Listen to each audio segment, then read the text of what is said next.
Assalamualaikum. My dear friends, how are you? I will hope you will all fine. Chemistry 9 class, chapter number 5, lesson number 49 आज हम करेंगे जी इंशाल्लाह। और आज हम दो एग्जाम्पल सोल्व करेंगे जी, एग्जाम्पल 5.3 और 5.4, और साथ हम चैप्टर 3 के दो शॉर्ट क्वेश्चन आए रहेंगे जी। लास्ट दो शॉर्ट क्वेश्चन 8 और 9 वो सोल्व करेंगे जी इंशाल्लाह। माय डियर फ्रेंड्स, एग्जाम्पल 5.3 देखिए जी, कहता है जी a sample of oxygen gas, आपके पास ऑक्सीजन गैस का एक सैंपल है, हैविंग अ वॉल्यूम, उसका V1 उसने बता दिया जी, V1 250 है, एट टेम्परेचर, ठीक है जी, उसने T1 बताया आपको, T1 -30 डिग्री सेल्सियस था जी। तो -30 को मैंने कैलोरी में कन्वर्ट करने के लिए 273 ऐड किया है, तो 243 कैलोरी टेम्परेचर हम लिखेंगे जी, क्योंकि टेम्परेचर में चार्ल्स लॉ में कैलोरी स्केल में हम मेजर करते हैं जी। ठीक है जी, रीज़न क्या है जी, फिर चार्ल्स लॉ में, ये चार्ल्स लॉ किससे प्रूव होगा हमारा न्यूमेरिकल एग्जाम्पल में चार्ल्स लॉ से प्रूव होगी, और चार्ल्स लॉ में टेम्परेचर हमेशा कैलोरी स्केल में होता है, इससे सेल्सियस को पहले हमने कैलोरी में कन्वर्ट कर लिया। ठीक है जी, कहता है if a gas is allowed to expand, हमने गैस को इजाज़त दी कि वो एक्सपैंड हो जाए, कितना जी 700 क्यूबिक सेंटीमीटर वॉल्यूम, ये इसका V2 हो जाएगा जी, V2 हो गया 700 cubic centimetre at constant pressure, pressure ने चेंज नहीं किया, देखिए जितना प्रेशर इधर वही प्रेशर सेम सेकंड कंडीशन में भी है। कहता बताइए इसका फाइनल टेम्परेचर कितना होगा, T2 आपने इसका फाइंड करना है, फाइनल टेम्परेचर बताना है। डेटा देख लीजिए, V1 से बता दिया 250, V2 से बता दिया एक्सपेंड किया तो 700, टेम्परेचर से बताया था -30, कन्वर्ट किया तो 243 केल्विन आ गया, T2 आपने फाइंड करना है। सोल्यूशन लेते हैं जी भाई, यूजिंग द क्वेश्चन यूज करेंगे, चार्ल्स लॉ में हमने पढ़ी थी V1/T1 = V2/T2। T2 की वैल्यू फाइंड करनी है जी, T2 इससे इस साइड पे जाएगा और ये वैल्यू इस साइड पे जाएंगी, तो वैल्यू रिवर्स हो जाएंगी, V1 नीचे आ जाएगा, T1 ऊपर चला जाएगा। ओके जी, एक न्यूमिनेटर में हो जाएगा, एक डिनोमिनेटर में चला जाएगा।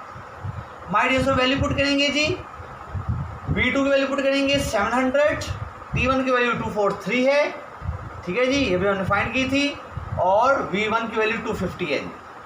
मल्टीप्लाई करके इस वैल्यू को डिवाइड कर देंगे 250 में, आंसर आ जाएगा 680.4 केल्विन। देखिए मैंने टेम्परेचर शो किया है। अब देखिए यहाँ से भी बात वाज़ेह हो रही है कि जब आपने टेम्परेचर 243 से 680 किया तो वॉल्यूम 250 से 700 हो गया। जब हमने चार्ल्स लॉ में पढ़ा था कि वॉल्यूम जो होता है वो डायरेक्टली प्रोपोर्शनल होता है टेम्परेचर के, तो जब वॉल्यूम इंक्रीज़ हुआ है तो टेम्परेचर भी इंक्रीज़ हुआ है। तो वॉल्यूम इंक्रीज़ कब होता है, जब टेम्परेचर इंक्रीज़ होता है, क्योंकि हमने पढ़ा हुआ है volume is directly proportional to temperature, लिहाजा इससे आपका चार्ल्स लॉ एक्सप्लेन भी हो जाता है। ओके माय डियर फ्रेंड्स, आइए अब हम अपनी नेक्स्ट एग्जांपल करते हैं, एग्जांपल 5.4। माय डियर फ्रेंड्स, आइए अब हम एग्जांपल नंबर 5.4 करते हैं जी। कहते हैं अ सैंपल ऑफ हाइड्रोजन, आपको हाइड्रोजन गैस है, उसका वॉल्यूम बता दिया जी उसने आपको, V1 बता दिया है 160 क्यूबिक सेंटीमीटर है। देखिए वॉल्यूम V1 160 क्यूबिक सेंटीमीटर है, यहाँ भी लिखा मैंने वॉल्यूम 160 क्यूबिक सेंटीमीटर है। टेम्परेचर 30 डिग्री सेंटीग्रेड है, ये आपका T1 है जी, T1 से बता दिया आपको 30, ये देखिए जी T1 30 सेल्सियस था, मैंने कैलोरी में कन्वर्ट करने के लिए 273 ऐड किया, 303 कैलोरी टेम्परेचर बन गया T1। कहते हैं the temperature is raised to 100 degree centigrade, ये T2 बन गया जी। अगर T2 आपका 100 डिग्री सेल्सियस है तो 273 ऐड करके कैलोरी टेम्परेचर कन्वर्ट कर लेंगे, 373 कैलोरी में कन्वर्ट हो जाएगा। ठीक है जी, कहते हैं calculate what will be its volume, V2 find करना है जी आपने, V2 आपने क्या करना है जी, फाइंड करना है। अगर प्रेशर का केप्ट कांस्टेंट, प्रेशर दोनों कंडीशन में क्या है जी, कांस्टेंट है।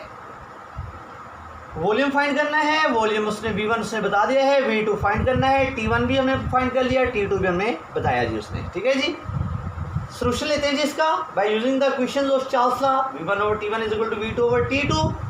V2 की वैल्यू फाइंड करनी है, V2 देगा T2 से जाके मल्टीप्लाई हो जाएगा, तो बन जाएगा V1/T1 × T2। My dear friends, क्या करेंगे जी, वैल्यू पुट करेंगे, V1 की वैल्यू 160 है, T2 की वैल्यू 373 है, और T1 की वैल्यू 303 है। ये देखिए जी 303, 373 और 160। 160 को 373 से मल्टीप्लाई करेंगे, 303 पे डिवाइड करेंगे, आंसर आ जाएगा 196.9 क्यूबिक सेंटीमीटर। दस ज़्यादा ये बात कंफर्म हो गई कि volume of the gas has increase by raising the temperature, जब टेम्परेचर रेज करते हैं तो वॉल्यूम में इजाफा होता है। इस बात को यहाँ से देखिए जी, जब आपका वॉल्यूम 160 था तो टेम्परेचर 303 था, जैसे हमने टेम्परेचर 303 से 373 किया तो वॉल्यूम इंक्रीज हो गया 160 से 196.9 हो गया। तो ये बात प्रूव हो गई कि वॉल्यूम डायरेक्टली प्रोपोर्शनल होता है टेम्परेचर के, टेम्परेचर के इंक्रीज करने से वॉल्यूम भी इंक्रीज हो जाता है। ओके माय डियर स्टूडेंट्स, ये आज की हमारी दो एग्जाम्पल थी। आइए अब हम चैप्टर नंबर 3 के शॉर्ट क्वेश्चन नंबर 8 और 9 करते हैं जी। My dear students, chapter 3 short question number 8 करते हैं जी। हम देखिए कह रहे हैं जी, why the size of atom doesn't decrease regularly in a period. कहता है पीरियड के अंदर साइज डिक्रीज तो होता है लेकिन रेगुलरली डिक्रीज नहीं होता, बताइए क्या रीज़न है। देखिए जी, atomic number increase across a period, ये बात हम जानते हैं जी, पीरियड के अंदर एटॉमिक नंबर रेगुलरली इंक्रीज होता है। लिहाजा जब पीरियड नंबर में एटॉमिक नंबर इंक्रीज होगा तो नंबर ऑफ प्रोटॉन्स और इलेक्ट्रॉन भी इंक्रीज होंगे। ठीक है जी, इलेक्ट्रॉन इंक्रीज होंगे सेम शेल के अंदर। जब इलेक्ट्रॉन इंक्रीज होते हैं तो रिपल्शन ऑफ दीज इलेक्ट्रॉन्स, तो इलेक्ट्रॉन एक दूसरे को रिपेल करते हैं, लिहाजा size of atom regularly decrease नहीं होता इन अ पीरियड के अंदर। ठीक है, जैसे जैसे आप पीरियड के अंदर लेफ्ट राइट मूव करते हैं तो नंबर ऑफ इलेक्ट्रॉन्स में इजाफा होता है, नंबर ऑफ इलेक्ट्रॉन इंक्रीज होते हैं। जब नंबर ऑफ इलेक्ट्रॉन इंक्रीज होंगे तो रिपल्शन भी इंक्रीज होगी। जब रिपल्शन इंक्रीज होगी तो जो उसका साइज होगा एटम का वो रेगुलरली तरीके से डिक्रीज नहीं होता। ठीक है जी, हालांकि उसके अंदर प्रोटॉन बड़े होते हैं, अट्रैक्शन बड़ी होती है, साइज तो डिक्रीज होता है, लेकिन जब इलेक्ट्रॉन में इजाफा होता है थोड़ा सा रिपेल करने की कोशिश करते हैं। तो जिस तरीके से साइज डिक्रीज होना चाहिए था उस तरीके से साइज डिक्रीज नहीं होता। सेकंड रीजन है जी इसकी, ऑल्दो द एटॉमिक साइज और radius decrease gradually in a period, कोई शक नहीं कि एटॉमिक साइज पीरियड के अंदर ग्रेजुअली डिक्रीज होता है, येट लेकिन फिर भी this trend is not regular in especially fourth period, लेकिन फोर्थ पीरियड के अंदर ये ट्रेंड रेगुलर नहीं होता। This irregularity is in the transition metals, चूँकि फोर्थ पीरियड में ट्रांजिशन मेटल्स आ जाते हैं, is due to the involvement of D orbital, चूँकि फोर्थ पीरियड में डी ऑर्बिटल आ जाता है और due to D orbital regular तरीके से जो साइज होता है पीरियड के अंदर वो डिक्रीज नहीं होता। ओके माय डियर स्टूडेंट्स, ये दो रीज़न है जी जो प्रूव करती हैं कि size of atom regularly decrease नहीं होता in a period. My dear students, short सा क्वेश्चन है जी, क्वेश्चन नंबर 9 चैप्टर 3 के हम क्वेश्चंस कर रहे हैं जी। आज लास्ट क्वेश्चन है, शॉर्ट क्वेश्चन हमारा ये, give the trend of ionization energy in period. Period के अंदर बताना है कि आयनाइजेशन एनर्जी को क्या होता है। तो आंसर है जी इसका, हेडिंग बनाएंगे सबसे पहले, trend of ionization energy in a period, ये हेडिंग बन जाएगी। फिर लिखेंगे जी ionization energy increase from left right in a period.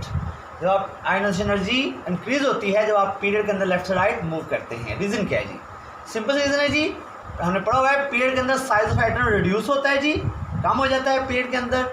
जब साइज ऑफ एटम कम होगा this increase the hold of nucleus over the outer most electron, तो outer most electron के ऊपर न्यूक्लियस का होल्ड ज़्यादा हो जाएगा, लिहाजा आयनाइजेशन एनर्जी क्या हो जाएगी, इंक्रीज हो जाएगी फ्रॉम लेफ्ट टू राइट। ठीक है जी, सो द आयनाइजेशन एनर्जी